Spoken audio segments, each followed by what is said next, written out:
First shown to the world in concept form in 2017, the BMW i4 was released in late 2021 as a 2022 vehicle.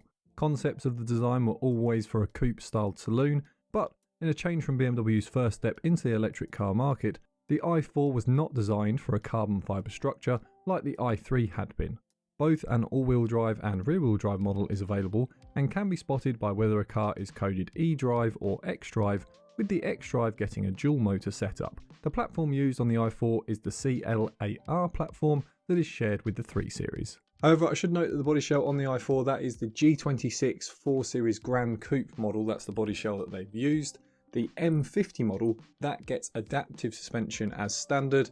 That'll help you in harsher driving conditions, or if you're pushing the car that bit more, keep the car a bit better stabilised. That's only on the M50 as standard though. There are 2 battery packs on the i4, although the smaller 70 kWh with 66 kWh usable is limited only to the base 35 eDrive. All other models get the larger 83.9 kWh with 81.5 kWh usable. To make the i4, BMW realised it would not be enough to use the space and techniques previously designed for the i3 production, and so a €200 million investment was made.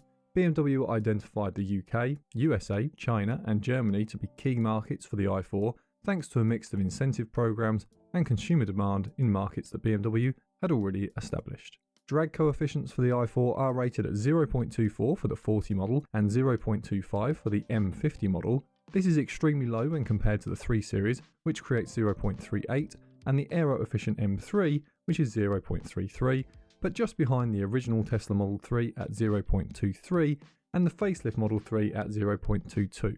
The lower figure can help with boosting range on higher speed cruises that are less efficient for current battery-powered vehicles than is ideal, but with such close figures, it will likely make a marginal difference when compared to other factors. Now, a factor that will be tempting for you used buyers is that the depreciation on these cars, it is strong. It's like most EVs actually, where in the first couple of years they are losing nearly half of their value. I went onto the classifieds in the UK and USA before this video, and I was able to find 40 models, that's the sort of one step up from the base model, for less than half price at less than 3 years old. So they really are quite big bargains if you look at it that way. But if you're looking at a short ownership cycle, say 1 or 2 years, bear in mind it's unlikely that depreciation is going to stop suddenly, and so you may find that although you can buy cheap, you may have to sell cheap. Now if you're looking to purchase and keep for a long period of time, not such a big issue, but something to keep in mind. If fast charging is important and available where you are, then note that a 205 kW DC fast charge is possible, shortening charge times. If you have access to an 11 kWh output at home, it will be closer to 8 hours. For UK viewers, a domestic supply is limited to 7 kWh, along with several other countries, without applying for a 3-phase supply, so it will be 10 to 12 hours to go from near zero charge to full, depending on the battery size. Moving on to safety, and the i4 scored 4-star rating at Euro NCAP. This is the first time I'm reporting a 4-star in quite a while from a major manufacturer, although this is likely due to stricter testing, concentrating on assisted driver functions, as the i4 scored well in most categories, aside from a safety assist score of 64%. But most important for parents, the i4 scored full marks in the crash test isolated to children, with a full 24 out of 24 on the test for the 6 and 10-year-old occupants. North American IIHS and NHTSA are yet to test the car, but use similar standards to European NCAP. Moving on to the common faults, and a reminder that we now have a channel membership if you'd like to support the miles driven, but adding a like is always appreciated to help the video spread to others like yourself. The liftgate mechanism has had a few early reports of faults, most of the time linked to either a faulty module or sensor, and resolved under warranty. Several assist functions were reported to need software resets at the dealer, with no over-the-air assistance offered. It is unclear if this functionality issue was linked to BMW's now defunct policy of making people pay a subscription fee for hardware like heated seats to work, or whether it was merely a small batch of sensors causing an early fault that were resolved after a dealer reboot. Some over-the-air updates are reported to fail. In this case, the car needs to go to a dealer to have the reset and apply an update with a wired connection. This didn't cause any great issues, but was an inconvenience to owners that experienced it. A few squeaks and rattles from the exterior trim pieces, possibly linked to a batch of early parts ever so slightly out of tolerance, were reported. Here is where buying from a dealer you trust and having a relationship with them made a difference. The complaints I found for this were mainly from people that had purchased via a third-party discount website, with the dealer not local to them and nearly impossible to return the car to without high expense in money and time. Driver assist functions either being reduced or not functioning are generally reported as intermittent issues and are eventually solved after a dealer visit. Gear selector faults have been reported to stop the car functioning, although from what I could find this issue was rare enough that on most cars I wouldn't even report the issue, but the i4 generally only had other software issues. I did find a few owners that had the worst outcome of any EV owner, which is a battery pack failure. However, so far on all instances, BMW's battery warranty of 8 years or 100,000 miles, whichever comes first, had covered the owner, although I will note that this guarantee may vary between markets, so worth checking in your territory before committing to a purchase. Overall, I have to say that generally owners have been very happy with their purchase, and although I will always go the extra mile to find all the faults and what to look for, the i4 appears to have a large portion of happy drivers. Next up are the recalls, and a reminder to subscribe if you're enjoying the video. In 2022 there were 2 recalls. The first was for a small batch of cars that were built without all the relevant crash pads required around the battery pack. Later that year there was a recall for a batch of vehicles identified to have defects in the battery. In 2023 there were 2 more recalls. This time it was for a cable bridge connector that needed to be refitted at the dealer, then a batch of charger units that were damaged due to the component being manufactured outside of specification by a third-party supplier. Then in 2024 a recall was issued for another batch of cars that needed some of the cell modules in the battery replacing. Finally, the longitudinal chassis beam needed to be inspected on selected cars that were 2024 manufactured. Next are the batteries and motors.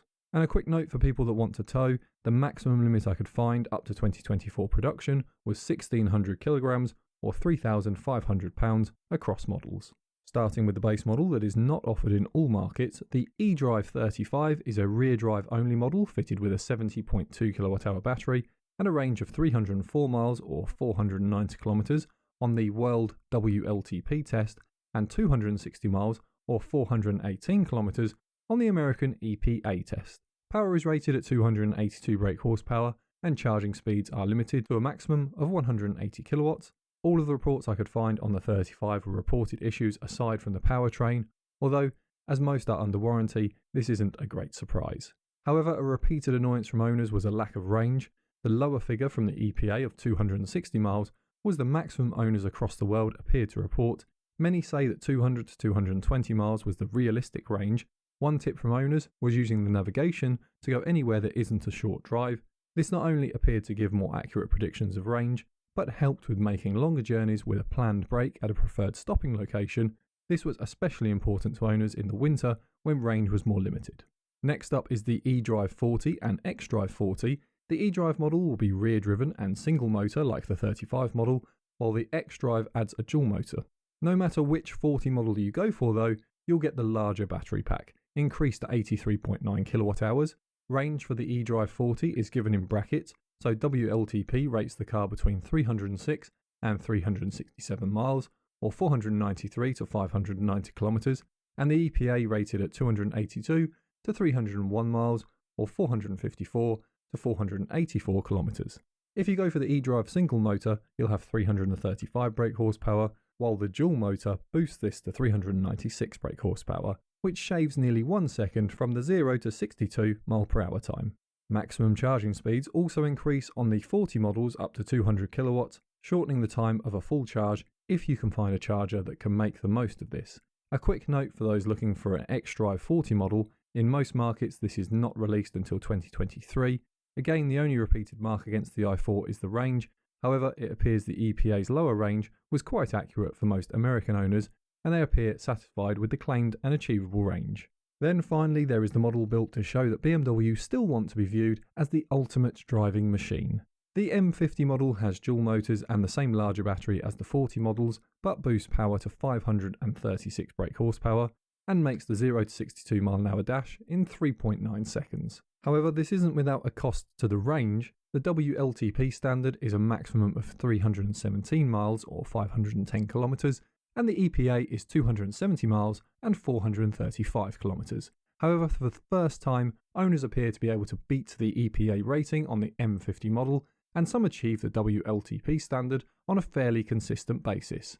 Although the M50 isn't a lightweight at 2,290 kilograms or 5,049 pounds, Although when comparing to the weights of some competitors, it is around average. However, again, against the Tesla 3 in performance specification, it's nearly 400 kilograms heavier, although this gets closer depending on the wheels and other specification added to the Tesla.